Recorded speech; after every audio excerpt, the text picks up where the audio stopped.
Hi, welcome to the channel. I'm Dean Rodvera and I'm Moto Dean. Today I will talk about the recent House Bill number 32 or the Motorcycle Safety Riding Act. I'll give my comments about it. Stay tuned.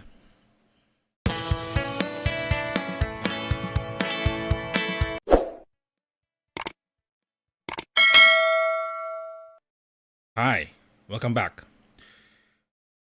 Last June 30, Congressman Velasco filed House Bill number 32 on the first day of Congress.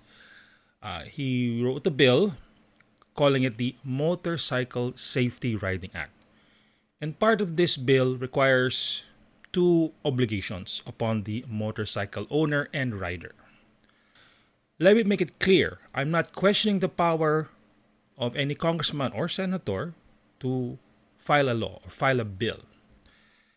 Congress or our legislature has the plenary power, meaning they have wide latitude in whatever laws they want to propose or bills. That's before it becomes a law, and it is scrutinized. There are hearings about it, and it goes through several processes before the president signs it into law. Not all House bills or Senate bills filed ever become a law. In fact, I think a very small percentage of House bills or Senate bills actually become law. In the explanatory note, or in the short notes given by the congressman, he noted that there is an increase of motorcycle incidents. He cited statistics. I'll state one. According to him, in the latest statistics given by the LTO as of 2018, there are 12,725,305 vehicles registered. And out of those 12 million, roughly 8 million or 63% are registered vehicles that are motorcycles. Now, every congressman or every senator, when they file a bill, they want to give a reason why they filed the bill. And the reason cited by the congressman is that there's an increase of incidents regarding motorcycles. And these incidents were reported by the government through the MMDA through their annual report called the Metro Manila Accident Reporting and Analysis System, or MIMARAS. Now, of course, statistics don't lie. Nevertheless, you have to say the whole picture. I myself downloaded those statistics, and please, I will give the links in the description below on how you can obtain them. In 2020, let me cite the statistics, there were 253 fatal incidents regarding motorcycles or with motorcycles, 12,925 non-fatal, 12,030 which resulted in damage to property, or a total of 25,208 incidents regarding motorcycles. Now, I'm not going to bore you with the other statistics.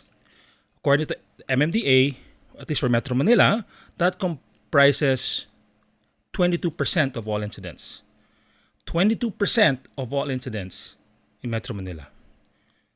What doesn't tell you is that 78% of them, of all incidents, concern four or more, are vehicles with four or more wheels, not motorcycles. So only 22% have incidents with motorcycles. In the explanatory note, it said that the statistics were rising. But I got access to the 2021 MIMARAS, which cited statistics only for motorcycles, but left out four-wheeled vehicles. Nevertheless, they reported this. For 2021, there were 264 fatal, 12,110 non-fatal, and 10,550 damage to property, which is 22,924 incidents. Amazingly, it's down by 3,000. So, in the year from 20 to 21, even during the pandemic, the lockdowns, we noticed that there were a lot more motorcycles because, deliveries and people opting to use motorcycles instead of gasoline. the incidents with motorcycles went down. This is according to the MMDA. Now let's go to the law. The law mandates 3 obligations for motorcycle owners and riders. The first one, which is what I'm going to talk about, is that owners and riders must belong to a registered motorcycle club. The second 2 requirements are related. One must submit certificate of membership with the club when they register the vehicle or renew it, and also the driver's license. Meaning, if you have the restriction 1 on your license, meaning you're allowed to drive motorcycles, when you renew your driver's license, you have to present certificate of membership in a riding club. Then they also dealt with what if the motorcycle is owned by a company or a juridical entity. The law or the bill will say that a director, an officer, or an authorized employee must be the one that is a member of the motorcycle club. So meaning the junior accountant can be the member of the motorcycle club while the chairman or president drives the motorcycle. Or the reverse. Now, let's talk about joining a riding club. Now, it may seem simple, it may seem easy to do, but what it says is that before you buy property, the motorcycle, before you use the motorcycle or drive motorcycle, you must belong to a motorcycle club. The law is telling you you can't drive unless you're a member. So in essence, the use or enjoyment of a property must have the requirement that you belong to an association. As I said a while ago, that Congress has the power to make or propose any law, as long as it doesn't violate the Constitution.